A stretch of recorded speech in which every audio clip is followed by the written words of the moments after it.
sustainability and conservation of nature, I'm somewhat sad to see, has become a luxury of intellectuals, while it doesn't even touch most of the people who live on this planet. And that's part of the problem. There is a need, I feel, that it should be interpreted and presented to ordinary people, especially children in schools, in ways that they understand, in ways that they develop a direct sentimental relationship with nature and understand what is happening and act. And it should not be difficult if we only look at some of the facts and figures and see how it actually touches our values, our civilization, our culture, especially in India. Let me give you an example. 2014, WWF came up with a report which said that between 1970 and 2010, 40 years, the wildlife population of this planet came down by 52%. 52% of all the trees and plants and fishes and insects were wiped out in just 40 years. Now think about it.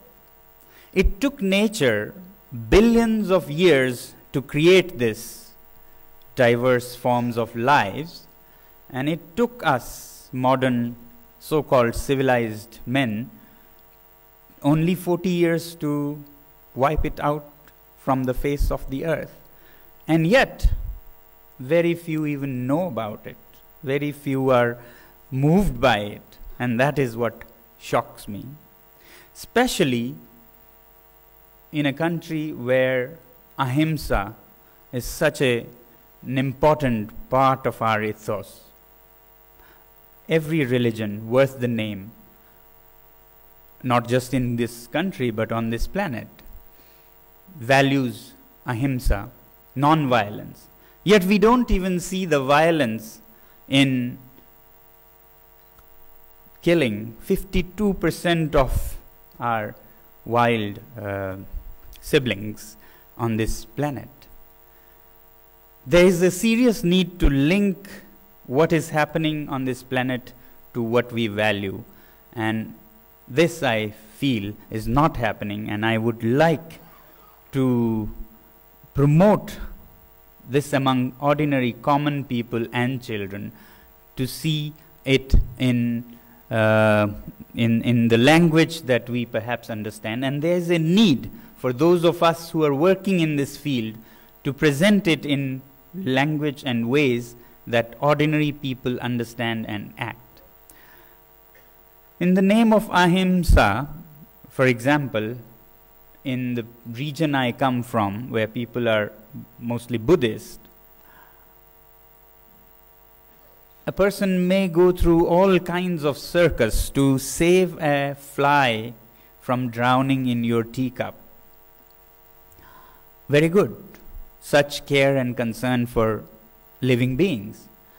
But then we don't see the bigger picture, that there's so much more violence in our lives today. Maybe not in violent looking ways, but nonetheless 52% of all the animals and plants vanishing is actually a lot of violence. And it is not committed in the ways that conventionally violence used to be committed. Perhaps our understanding of violence is what used to happen thousands of or tens of thousands of years ago, with weapons, stones and daggers and guns. But the fact is that today's violence doesn't happen that way. Perhaps there was a time when these forms of violence were so rampant that people made these concepts of non-violence a very important part of their lives. Perhaps there was a time when people used to settle their differences with the breaking of a skull. You know? I don't agree with you, and the solution is in whoever is strong breaks the other one's skull. Might is right. People became more civilized, and with religious principles of ahimsa, slowly this went down and down and down, so much so that today I was looking on the internet, causes of death in the world, and violence of this kind, physically killing with guns or daggers, is only number 26th on the list.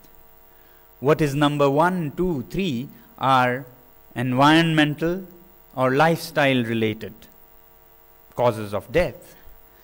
And in an era when this has become so important, I think we need to also redefine ahimsa.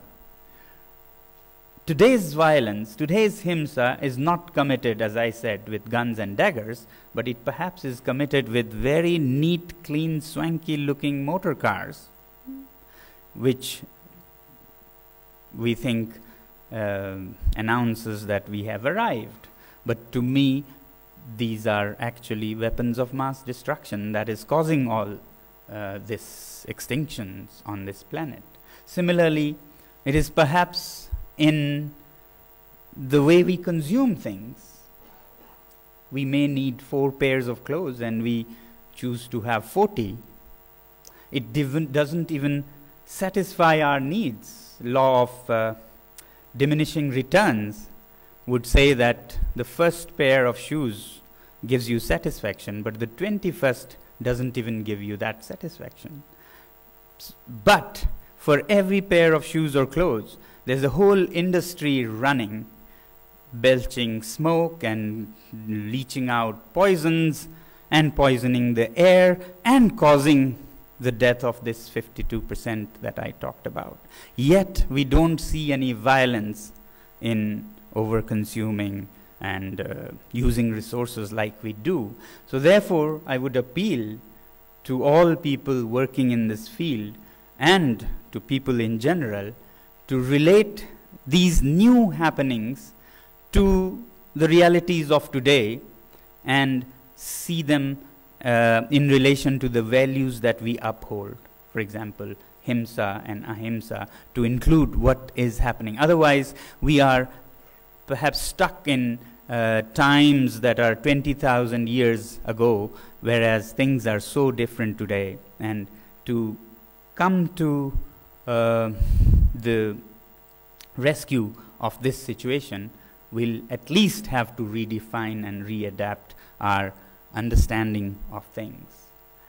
I believe that perhaps there is a need for updating of religion also. We keep hearing upgrades and updates of all our technologies and softwares with different versions coming up. Perhaps we also need version 2.0 of religions in the world, which serve their purpose with that kind of physical violence, but which does not even recognize the modern violence that we are seeing.